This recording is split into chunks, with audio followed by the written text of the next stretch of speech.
Hi everyone on YouTube, this is Michael Coffey coming to you from Camp Delta 1. It's a new survival camp that I've built with the assistance of Nigel. But what I want to talk to you today about is the eastern Ukraine and what's going on in there. It has sparked WW3. Yes, ladies and gentlemen on YouTube, I can now tell you that WW3 has begun.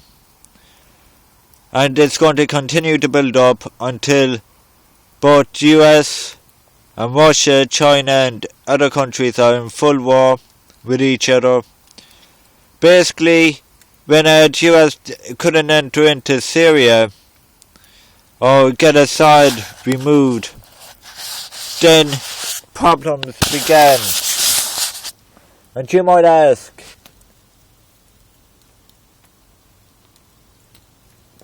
why is removing Assad so important to Obama and the New World Order? Basically, they want complete and utter control of the Middle East. We here have got to realise that time is of the essence. We do not have the luxury of being able to say, what will we do tomorrow? Or what will we do the day after? Because time is running out. Time is really short. We're now entering into a phase where nuclear missiles could be used.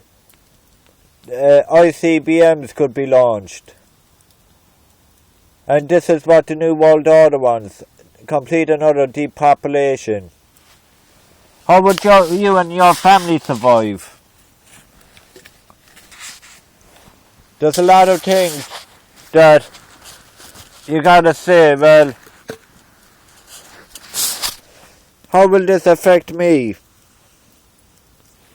How will this situation reflect upon me? But more than that, what will you say when your family is hungry on the food line? There's no food about, where you have to go scavenging, looking for food.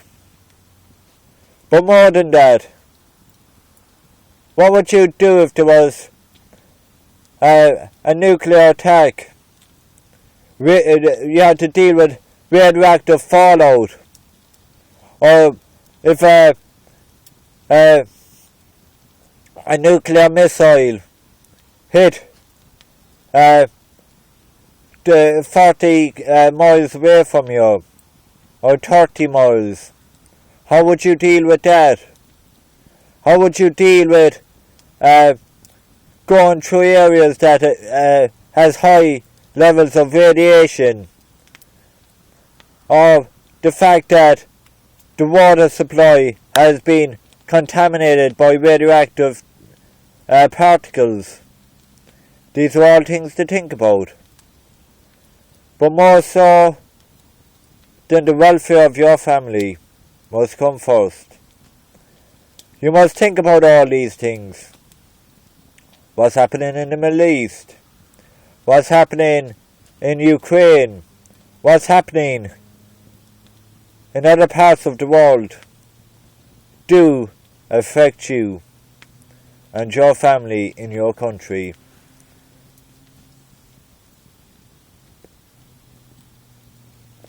Why bring up these facts? Why bring up this subject to the discussion table? You're probably wondering, why has the Ukraine got to do with me? Why should I be worried about what's happening in the Middle East? Why should I be worried about what's happening in the United States and these other countries? The sooner you realise that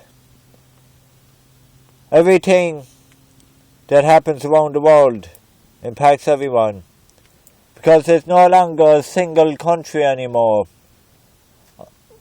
Whether it's the stock markets, whether it's the governments, You look at the European Union. How many countries are in that? You look at the UN. How many countries are in that? And you go to IBEC. And these other NATO organizations, and you look at all these other groups and alliances formed by countries, and you realize that the whole system is intertwined like a spider's web, whether it's through the banking system, the financial system, the political system, or just society in general. We're losing our nationalities and our national sovereignty. People are no longer British, Irish, German, French, Dutch, Portuguese, Spanish, Italian, Ukrainian, Russian, Norwegian, Swedish, Icelandic, or Swiss, or Turkish. We're all European now. That's the phrase that we have gotten used to. The European citizen. As our countries are now members of the EU, the European Union. Many countries now have signed up to the euro. Europe also has its own very own EU constitution, which is the Lisbon Treaty. We can learn a lot from what has happened in the past and what continues to happen. When we see freedom and human rights being taken away, and we see governments treating their citizens as just mere peasants, as they proclaim themselves as members of the ruling class.